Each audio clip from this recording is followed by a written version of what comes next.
Muy buenas noches, licenciado. Los integrantes del grupo son Giovanni Romero, Gilbert Contreras y su servidor Fernando Vázquez.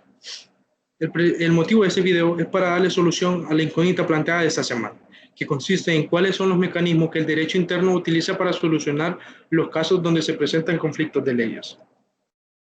Como primero, es necesario establecer el significado o qué vamos a entender como conflicto de leyes. Y según el autor Carlos Arellano, vamos a entender el conflicto de leyes como aquella situación donde hay dos o más normas jurídicas de diferentes estados que pueden regularlo.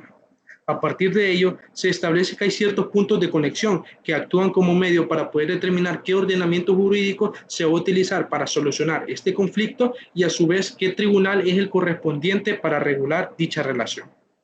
Es pertinente mencionar que estos puntos de conexión se presentan al momento en que existe una relación privada internacional.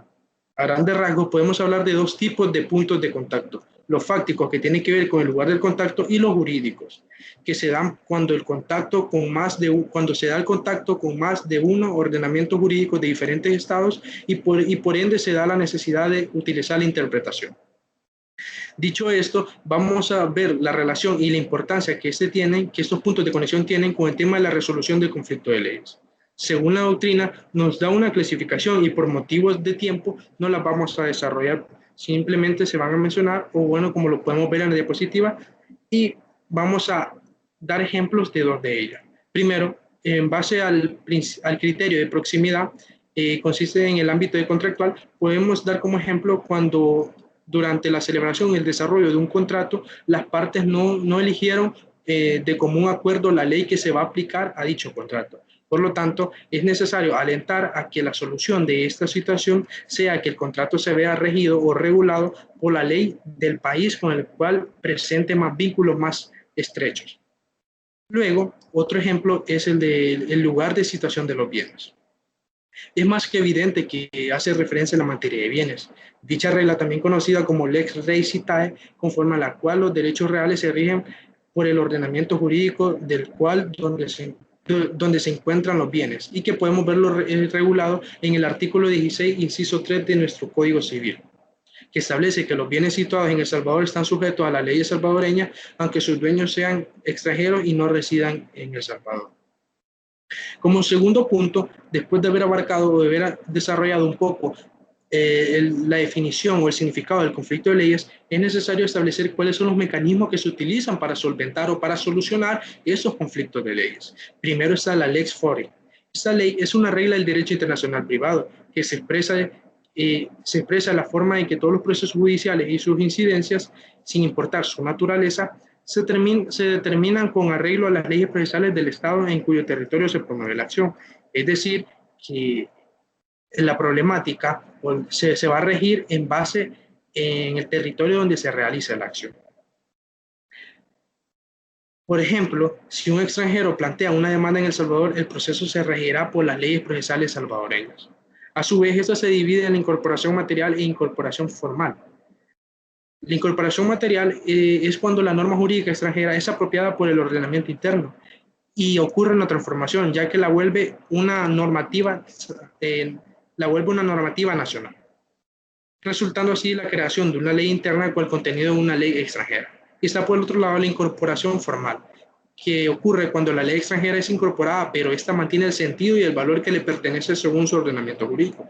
Es decir, que no es una apropiación, sino una inserción de la norma extranjera al sistema jurídico del foro, siempre y cuando esta conserve su naturaleza y su sentido. Luego podemos encontrar el otro mecanismo que se determina como el lex civilis causae. Este mecanismo establece que la clasificación debe hacerse con base en el derecho extranjero aplicable, incluyendo asimismo sus propios conceptos y categorías. Mediante este método se designa no solo una norma jurídica extranjera, sino también se designa el derecho al que pertenece dicha norma, conforme al cual deberá interpretarse esta última. Por lo que debemos deducir que en caso de que esto se refiere a la ley de la causa, la que nos indica que la norma es la que se debe aplicar al caso concreto que hay que resolver. Luego, el siguiente mecanismo consiste en la lex loci rei citae. Fue la que mencionamos anteriormente para desarrollar un ejemplo. Esta hace alusión a que la ley aplicable a la transferencia de los bienes dependerá y variará por la aplicación y por la ubicación de estos para los propósitos del conflicto de legislación. Esta es adoptada para la regulación de los derechos reales en el derecho internacional privado por la mayoría de los ordenamientos jurídicos, por el motivo de que se considera que responde a los principios básicos del derecho de las cosas y a los intereses estatales. Su fundamento se encuentra en la sumisión voluntaria de los particulares a la ley. De la situación que constituye la sede jurídica de los bienes, esta recae en dos aspectos. Podemos verlos, recae en el aspecto de bienes inmuebles y en el otro aspecto los bienes muebles. En los bienes inmuebles, esto ofrece una ventaja desde el punto de vista del interés general del Estado, ya que otorga una protección del tráfico jurídico de los intereses particulares, y luego están los bienes muebles, que este sea su crecimiento e importancia económica, hace que las razones que limitan a favor de la ley de esta situación para los inmuebles sea también válida para esa categoría.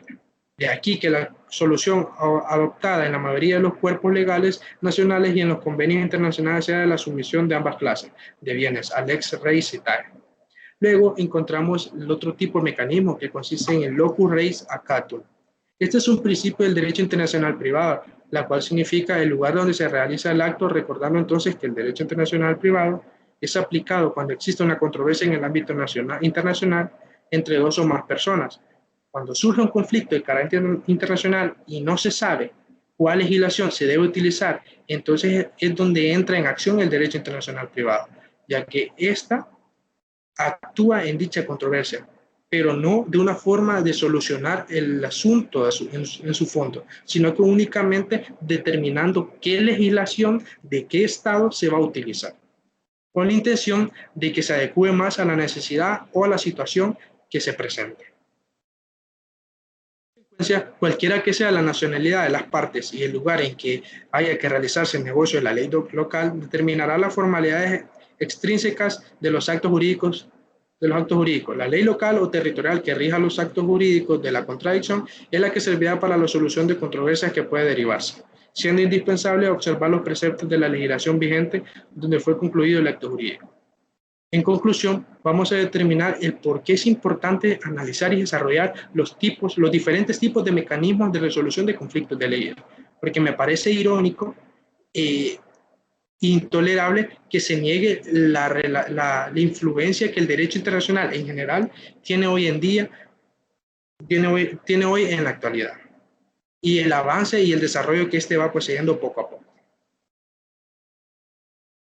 Así que esta ha sido nuestra presentación. Espero que les haya gustado. Feliz noche.